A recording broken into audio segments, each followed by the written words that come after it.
Bueno, vamos a dar respuesta a esta pregunta con la que nos fuimos al momento del receso. Y la pregunta es, ¿no puede Dios eh,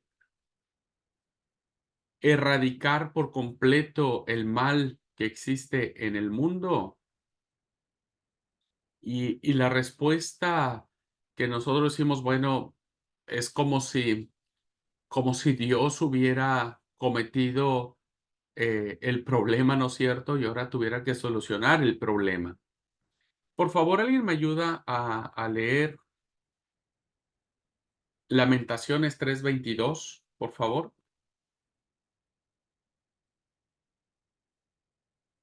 ¿Qué dice el libro de Lamentaciones en el capítulo 3, versículo 22?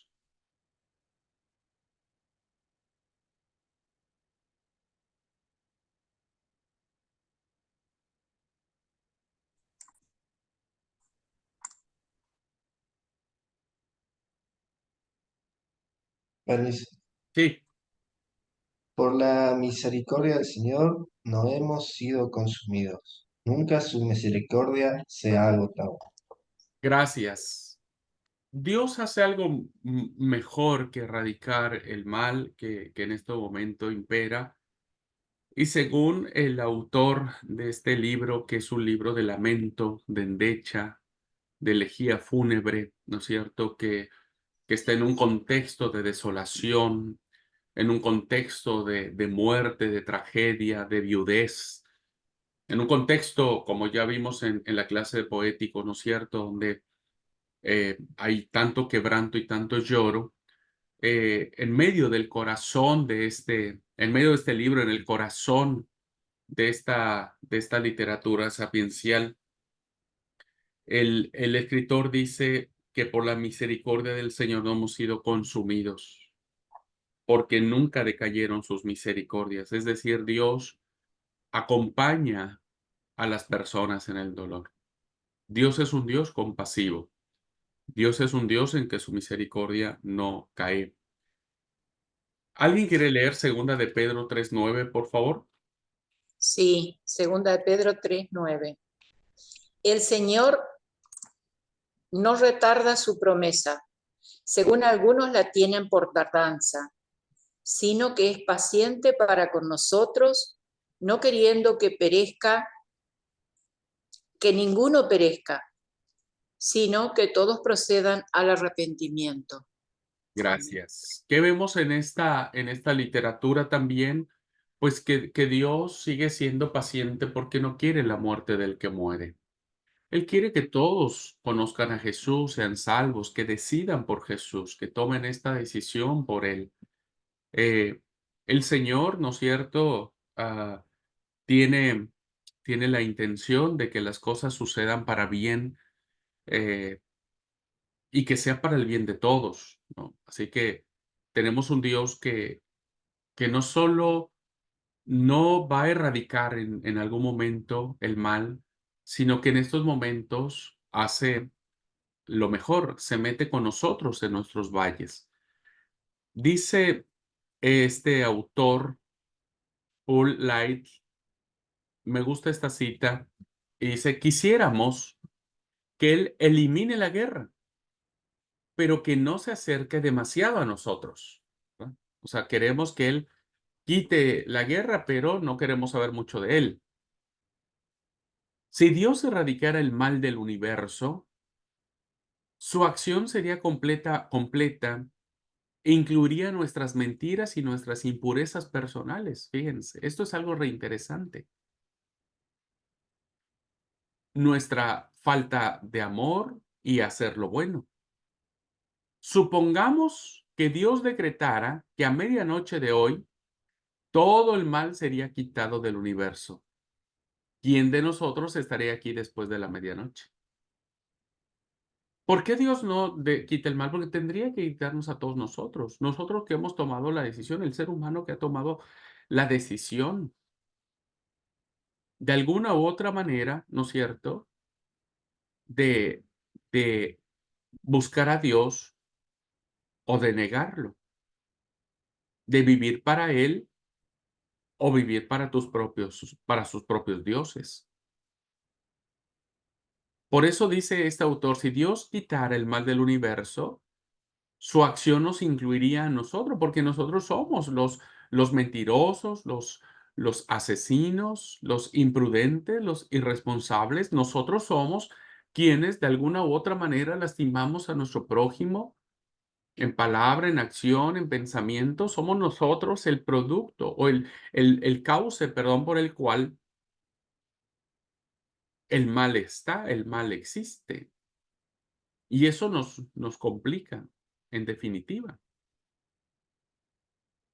Por eso la pregunta es, si Dios quitara a todos a la medianoche, ¿quién estaría después para contarlo? Si el apóstol Pablo dijo, por cuanto todos pecaron, están destituidos de la gloria de Dios, porque la paga del pecado es muerte. ¿Quién podrá mantenerse en pie? Entonces Dios en estos momentos sigue respetando la decisión del ser humano y no interviene, sino que acompaña, sino que sigue proclamando esperanza y salvación, anuncio de salvación.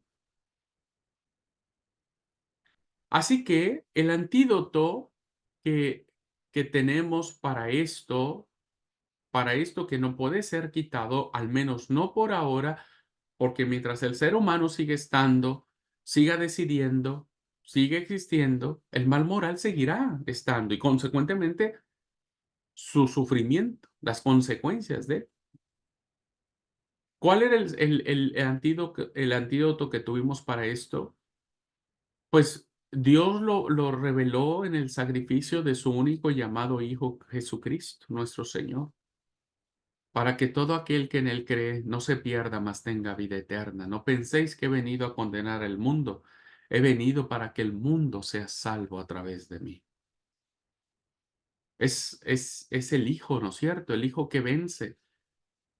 Pablo presenta un Cristo cósmico, un Cristo vencedor, un Cristo Señor de la iglesia y del mundo. Apocalipsis termina con la imagen del Cristo triunfante, el que está sentado en el caballo blanco y en su muslo escrito un letrero que dice Rey de Reyes y Señor de Señores.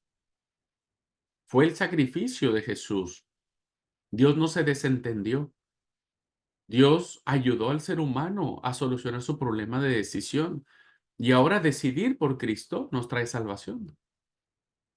¿Cuál es el antídoto del mal moral? Pues los dones del Espíritu Santo que nos hacen buenos, que nos hacen ser guiados por el Espíritu. Yo les dije al algún principio, nosotros podemos ser capaces de ser violadores seriales, asesinos seriales. Yo les dije que sí. ¿Por qué no lo somos? Porque estamos sujetos, nos estamos sujetando a la guianza del Espíritu. Y entonces el Espíritu produce en nosotros amor, gozo, paz, bondad, fe, mansedumbre, benignidad, tolerancia, dominio propio, etcétera. Entonces, por eso somos lo que somos. Tratamos de ser buenos hombres, buenos ciudadanos, buenos cristianos, buenos en todo, ¿verdad? Tenemos los dones del Espíritu Santo que nos guían a una vida cristiana basados en los valores del reino. Y como regla de fe y de conducta, la palabra del Señor, donde en ella encontramos esta revelación de Él. Donde vemos a un Dios, ¿no es cierto?, que crea al hombre, que lo planta en un huerto idílico, que hace todo con el poder de su palabra, que le otorga el poder de decidir, la libertad de decidir, y aún en eso, Dios sigue acompañando al ser humano más allá de que haya tomado la decisión de dudar de él o de no creerle a él.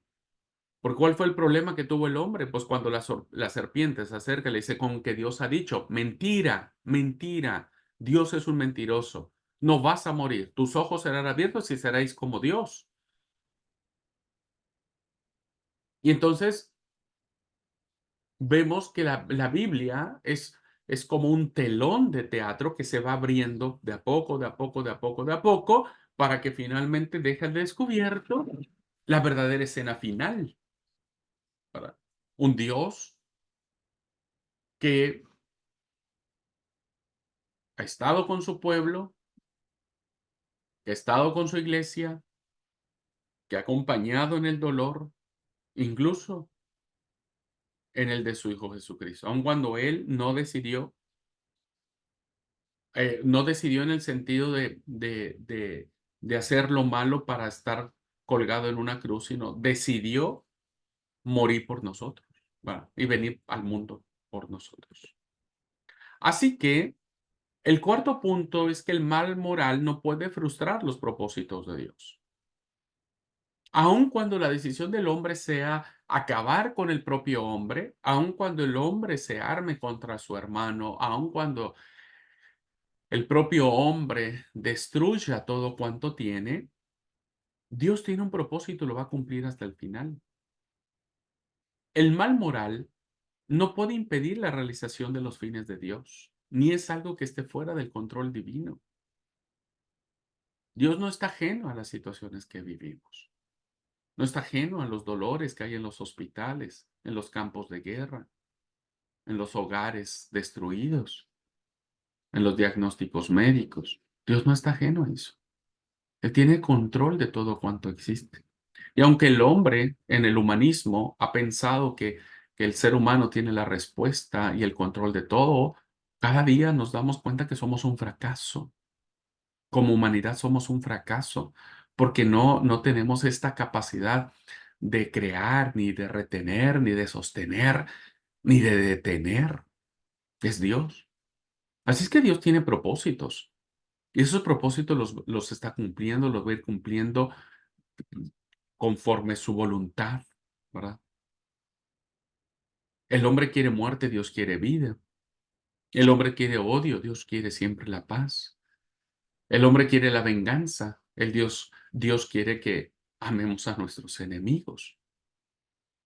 Así es que el mal moral no ha impedido, fíjense, no ha impedido. Hasta ahora, 2023, 12 de diciembre de 2023, no hay nadie que se atreva a decir que en todo el transcurso de la historia, conocida, documentada y aún en la que no se haya visto la mano de Dios guiando todo, guiando todo. Así es que el mal moral no puede sufrirlos, no puede frustrar los propósitos de Dios. Ahora, cuando hablamos del mal natural, ¿verdad? Hablando de todo lo aquello que nosotros no podemos detener o no podemos decidir, vemos que el mal es necesario porque uno en el mal se quebranta, en la consecuencia del mal se quebranta porque nadie puede conocer el mal sin conocer, nadie puede disfrutar del bien si no ha entendido las consecuencias del mal, ¿no? Nadie puede disfrutar de la alegría cuando no sabe lo que es llorar amargamente. Todos los que hemos vivido el llanto amargo, ¿no es cierto? Y cuando eso pasa, la alegría es indescriptible y la disfrutamos. El dualismo siempre nos contrapone entre lo bueno y lo malo, entre lo correcto y lo incorrecto, entre aquello que debe ser, debe suceder, debe pasar, y aquello que no necesariamente tendría que pasar. Dios estableció la naturaleza de acuerdo a las leyes naturales. No podremos nosotros decir que un terremoto se causó porque Dios quiso. Fíjense, yo me acuerdo mucho que cuando hubo el huracán muy fuerte, Katrina, que se llamó, que le pegó a la ciudad de Nueva Orleans en Estados Unidos, escuché que eso fue un castigo de Dios para esa ciudad, ¿verdad?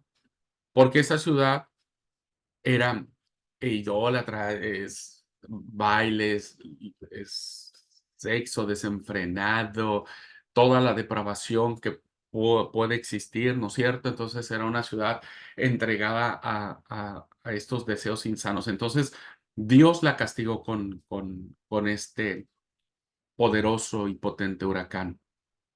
Nosotros no podríamos decir eso porque los huracanes son producto de las leyes de la naturaleza que rigen desde siempre.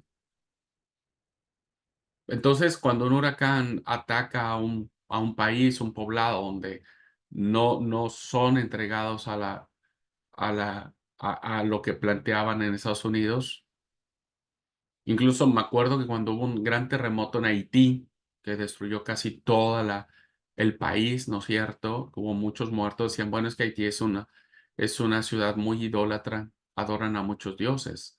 No podríamos decir eso, porque todo se rige bajo las leyes naturales.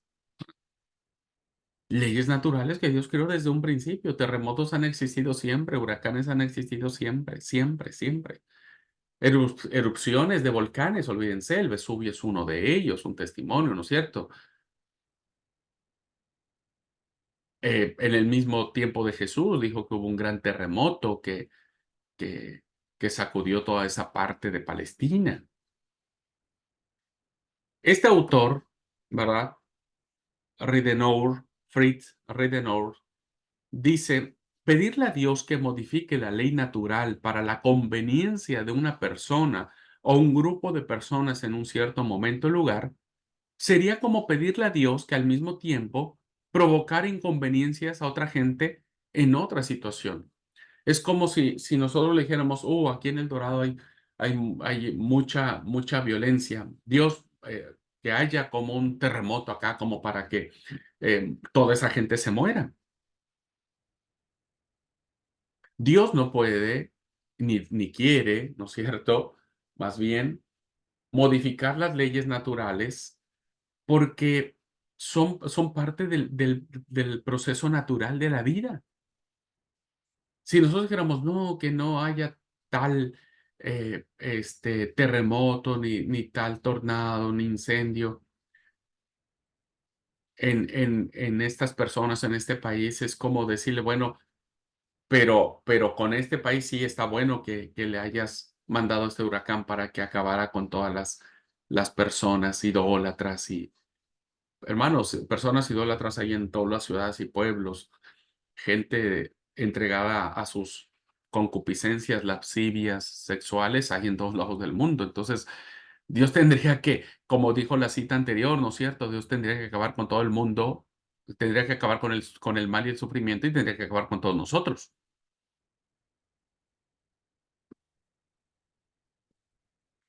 El mal a veces es el juicio de Dios, porque cuando nos damos cuenta de las consecuencias de nuestros actos que hacemos, ¿no es cierto? Vendrá como consecuencia que Dios es justo, Dios tiene que poner un alto. Y entonces, en muchas ocasiones, Dios permite que estas cosas sucedan para llamar nuestra atención, para convertirnos, para reconocer que la vida es frágil, para reconocer que la salvación está al alcance. Dios pone un alto, ¿verdad? Dios pone un alto. Nosotros no sabemos que a veces las consecuencias del sufrimiento realizado por el mal, cuando cumple el propósito de Dios, ¿verdad? Siempre trae justicia y juicio a nuestra vida y nos hace pensar y nos hace reflexionar y nos hace volvernos a Él y nos hace reconocer, ¿verdad? Que Dios es soberano de todo cuanto existe.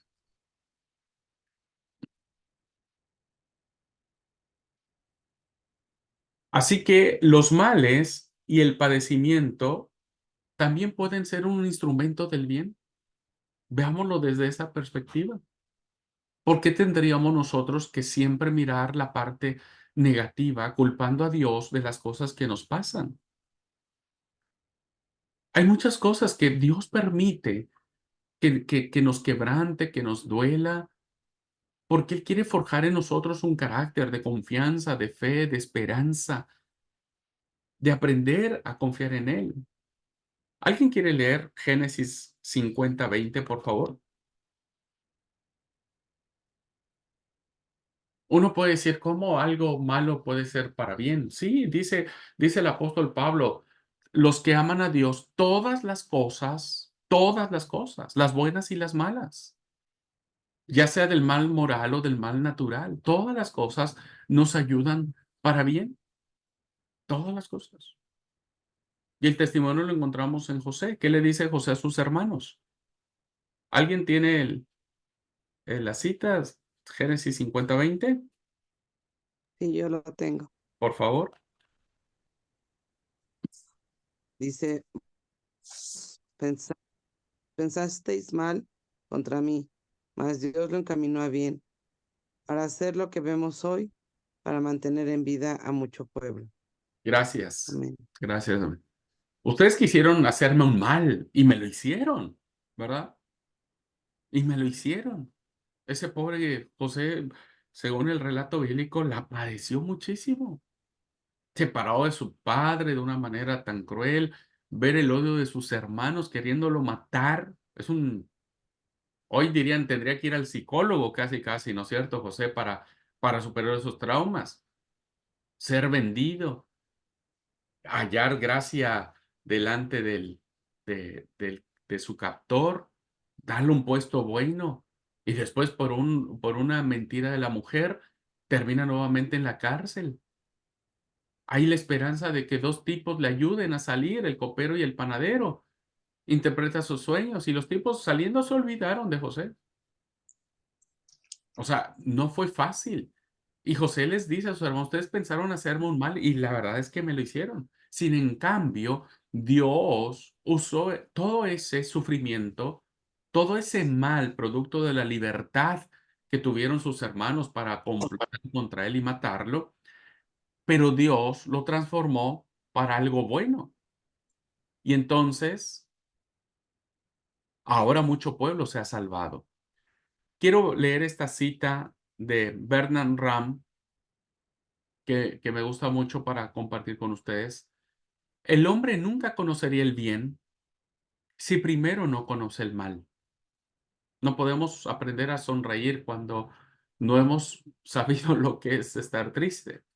Un hombre creado bueno, protegido eternamente del mal, no apreciaría la bondad. Por lo tanto, el mal está introducido en el universo para que el hombre pueda experimentar lo bueno y en hacerlo aprecie hacer lo bueno y vea que las consecuencias de hacer el mal no siempre son buenas.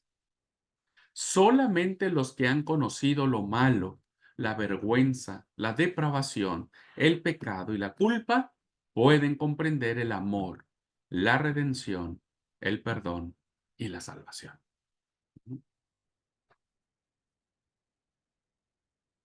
Perdone que tome siempre como referencia esa película que me impactó.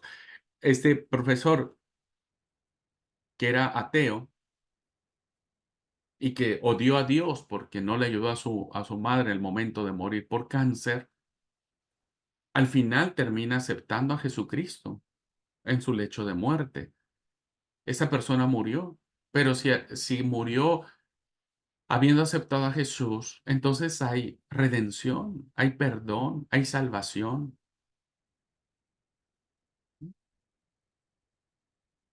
Dios permite que las cosas pasen, hermanos, no las quiere, pero Él permite para que nosotros experimentemos su consuelo, su paz, su abrazo tierno, su fortaleza. Nadie quiere sufrir, ¿verdad?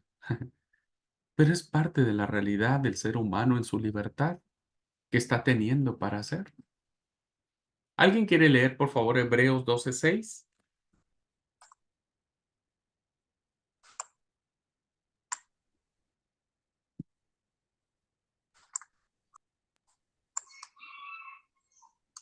Hebreos 12:6.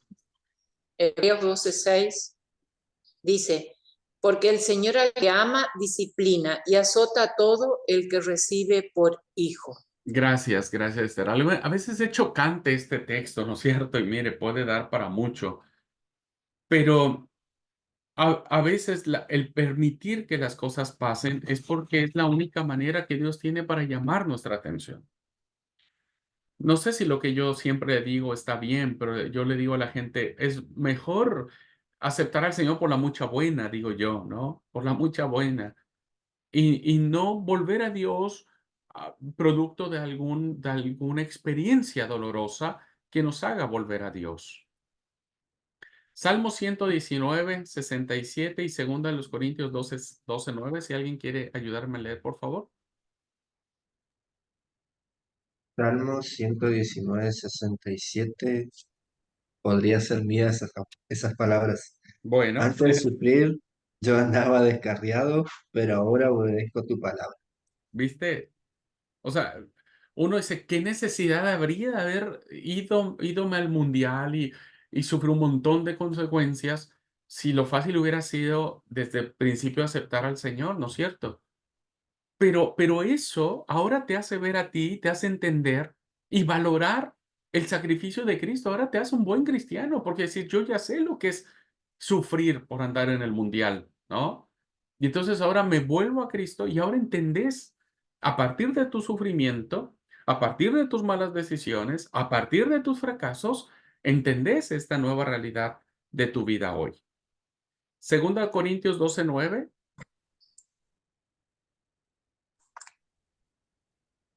Segunda de Corintios 12:9 dice, y me ha dicho, bástete mi gracia, porque mi poder se perfecciona en la debilidad. Por tanto, de buena gana me gloriaré, más bien en mis debilidades, para que repose sobre mí el poder de Cristo.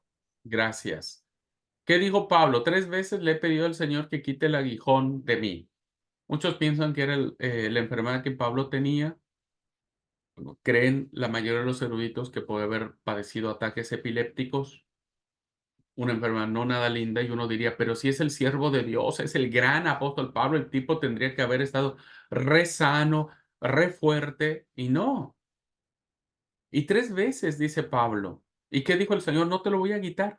No me molestes en ese sentido. No te lo voy a quitar.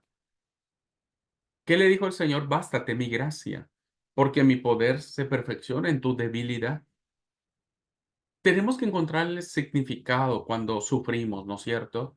Sé que a veces no siempre se puede, pero uno siempre tiene que pasar en los momentos de aflicción y decir, Señor, ¿qué querés? ¿Qué querés que yo haga? ¿Verdad? ¿Qué querés que yo haga?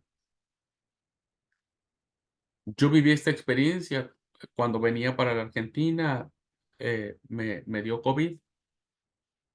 Entonces, yo vivía muerto de miedo porque decían que las personas que morían, principalmente los que eran hipertensos y diabéticos, pues eran las personas que más probabilidades tenían de morir. Cosas que tengo yo, ¿no es cierto? Entonces, los dolores eran muy fuertes, el estar encerrado en esa pequeña habitación en casa de mami estaba haciéndome mucho mal, no poder salir, el dolor, la fiebre muy alta, muchas cosas. Entonces yo en un momento me llegué a desesperar y yo pedí a Dios que me sanara, pero estaba muerto de miedo porque sabía que iba a morir y yo sabía que si yo empezaba a no respirar me iban a tener que internar y nadie salía ya de los hospitales, ¿no es cierto? Y yo tenía miedo a morir y los dolores eran muy fuertes. Y fue en algún momento, en el momento más fuerte de la enfermedad, donde yo sentía que ya no la pasaba, ¿no es cierto? En donde empecé a encontrarle sentido a mi dolor y decidí entregarle mi dolor a Cristo. Y dentro de mí empecé a clamar y dije, Padre, te entrego mi dolor. Si esto te agrada a ti, te lo entrego. Permite que este dolor tenga un significado. Si yo muero, dame la confianza de resucitar en el día postrero. Y empecé a orar y a clamar, y empecé desde el fondo de mi corazón a clamar, el Espíritu Santo de Dios es sobre mí, entrego este dolor, quiero vivir este dolor con significado, quiero sentir esto que estoy sintiendo, pensando que Jesús también lo sintió y me quiero unir al dolor de Cristo y entrego este dolor al Señor. Yo empecé a clamar, a clamar, a clamar, a clamar con una fuerza impresionante, impresionante. Fue algo tan poderoso dentro de mi espíritu, tan poderoso, que empecé a decir, si este dolor está y me lleva a la tumba y tengo que pasar, yo decía, no voy a durar mucho tiempo en lo que me entuban, porque era eso, ¿no es cierto? Te entuban y te sedan y bueno, tal vez ya, en el momento en que te sedan ya perdiste la conciencia. Dije, no voy a durar mucho tiempo, está bien. Y yo dije, pero el tiempo que yo dure, este dolor se lo ofrezco a Cristo. Y se lo ofrecí a Cristo en su altar y lo llevé a Él en oración y dije, este dolor y entre más me duela, más te glorifico, Señor. Entonces, es importante que nosotros capitalicemos nuestras experiencias negativas, no como decir, oh, Dios me está castigando, oh, Dios es malo, oh, Dios no, no, es qué Dios quiere decirte, pero también qué quieres vos decirle a Dios. Esa es la idea. ¿Qué vos querés decirle a Dios a través de tu sufrimiento y cómo se lo querés entregar? ¿Ok? Así que 3 veces le pedí, el Señor le dijo a Pablo y lo mismo nos sigue diciendo a nosotros, bástate mi gracia. Ujú. Muy bien, como conclusión entonces de esta clase podemos decir, Dios demuestra su amor hacia nosotros participando en nuestros padecimientos.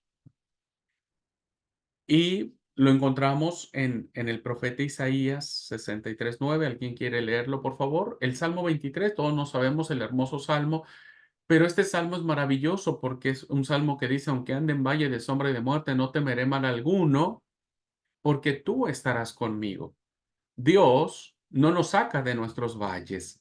Dios se mete con nosotros y participa con nosotros y se duele con nosotros en nuestros sufrimientos, en las consecuencias del mal que nos produce, el mal moral o el mal natural. Dios siempre nos acompañará. El profeta Isaías dice, 63:9. En toda angustia de ellos él fue angustiado, y el ángel de su faz los salvó. En su amor y en su clemencia los redimió, y los trajo y los levantó todos los días de la antigüedad. Gracias. Dios se afligió con su pueblo. Dios envió su ángel para salvarlos. En su amor y en su clemencia, Dios ha redimido a su pueblo, los trajo y los levantó todos los días de su vida.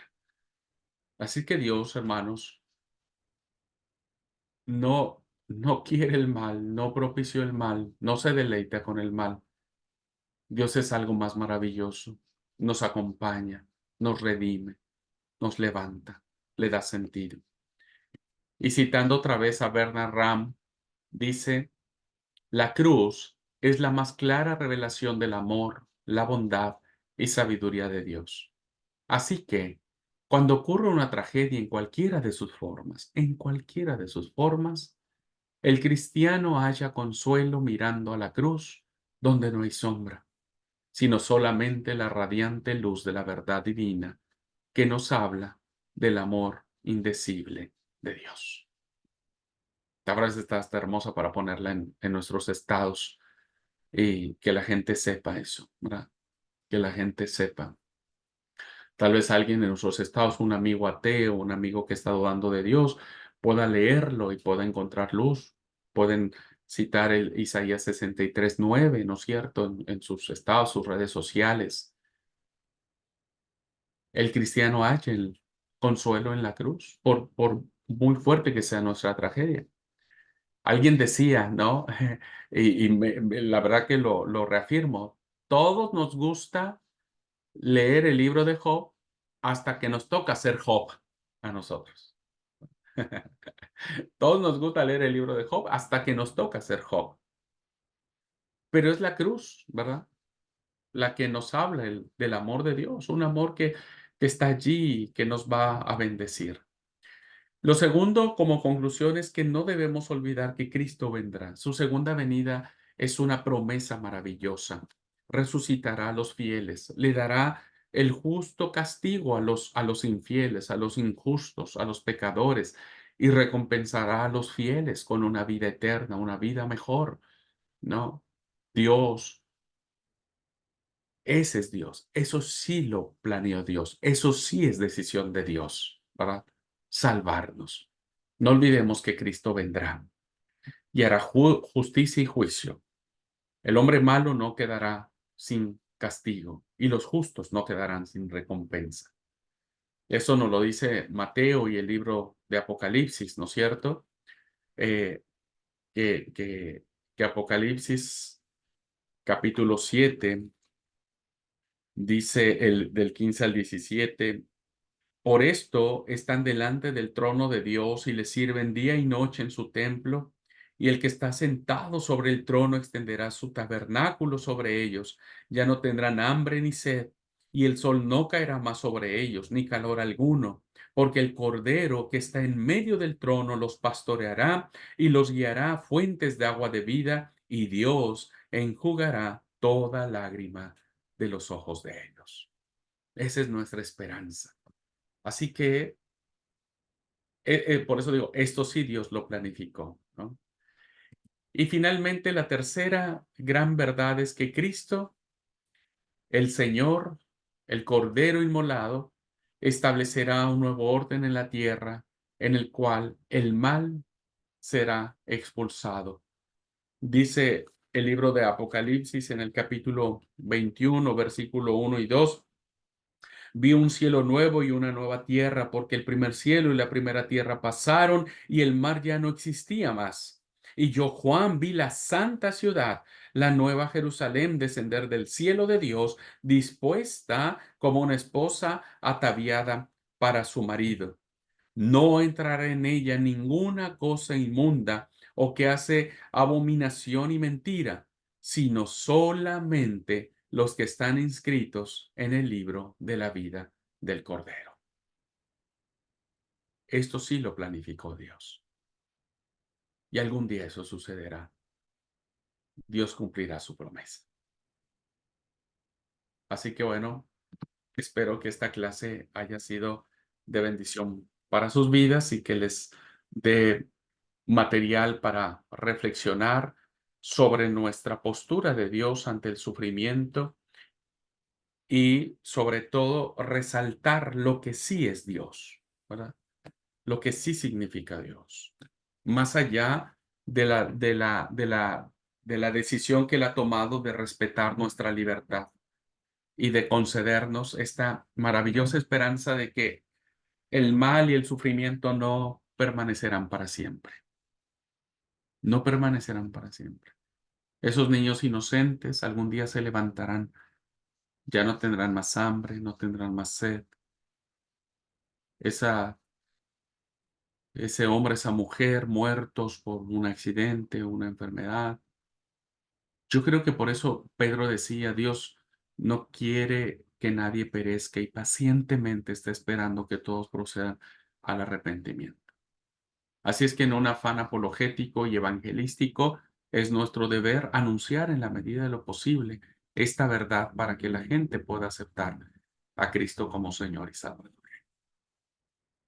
Muy bien, pues con esto terminamos la clase. Perdón por pasarnos un poquitito de tiempo, pero quería terminar la clase. ¿Alguien quiere comentar algo? Un minutito tenemos para alguna retroalimentación, alguna pregunta o comentario sobre el tema.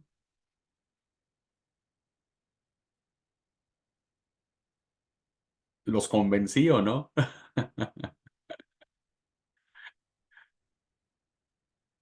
Bueno, si no hay ninguna pregunta o comentario, bueno, espero que haya sido de utilidad esta clase para sus vidas. Deseo que Dios les bendiga. Nos vemos el jueves para terminar nuestra clase de apologética. Un abrazo y bendiciones para todos.